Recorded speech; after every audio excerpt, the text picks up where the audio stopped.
पागल centre college YouTube channel पर आपका स्वागत है। क्लास 10th के लिए मैं मिसेस ग्रेगरी आज आपके सामने ईर्ष्या तू ना गई मेरे मन से का गद्यांश लेकर आई हूँ। इसका पैराग्राफ मैं आपको पढ़ती जाऊँगी और आपको समझाती जाऊँगी। तो इसका गद्यांश कुछ इस प्रकार है कि एक उपवन को पाकर भगवान को धन्यवाद ना देते हुए उसका आनंद नहीं लेना और बार बार इस चिंता में निमग्न रहना। निमग्न का मतलब है उस चिंता को, उस चीज़ को सोचते रहना, निमग्न रहना कि इससे भी बड़ा उपवन क्यों नहीं मिला। यानी कि ईश्वर हमें जो देता है वो बहुत बड़ी चीज़ें होती हैं, परंतु फिर भी हम उसको ईश्वर को उसका धन्यवाद ना देके बल्कि हम ये सोचते रहें कि ईश्वर ने हमको इससे ज़्यादा क्यों नहीं दिया। इस बात को जब हम ये सोचते रहते हैं तो यहाँ पर लेखक ने कहा है कि यह एक ऐसा दोष है जिससे ईर्ष्यालु व्यक्ति का चरित्र भी भयंकर हो जाता है। यानी अगर ईर्ष्यालु व्यक्ति के मन में ये आ जाए, ईर्ष्यालु व्यक्ति के मन में बल्कि यही आता है, ईर्ष्या का रूप ही यही है कि ईर्ष्या करने वाला इंसान हमेशा ये सोचता है कि मेरे पास कम क्यों है, दूसरे के पास ज़्यादा क्यों है।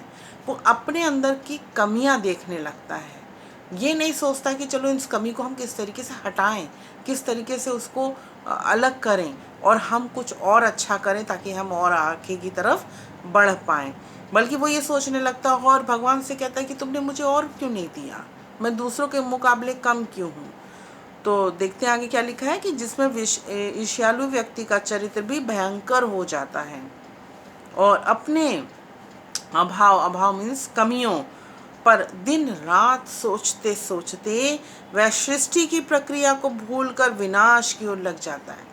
यानी हमें इंसान को हमें क्या करना चाहिए कि हम जो भी करें कुछ ऐसा काम करें जिससे कि हम ऊपर की ओर उठें, परंतु अगर हम कुछ ऐसे काम करेंगे जिससे कि हम नीचे की ओर आएंगे तो वो हमारा ही विनाश होगा।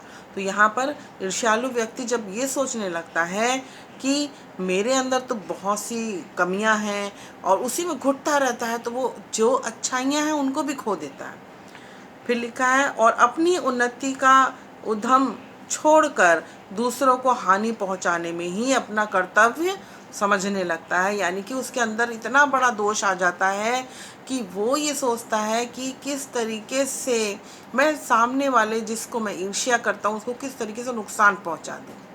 वो ये नहीं सोचता कि लाओ मैं कुछ ऐसा करूं कि मैं इससे भी ऊपर उठ जाऊं, बल्कि वो ये सोचने लगता है कि किस तरीके से मैं सामने वाले को नुकसान पहुंचा दूं।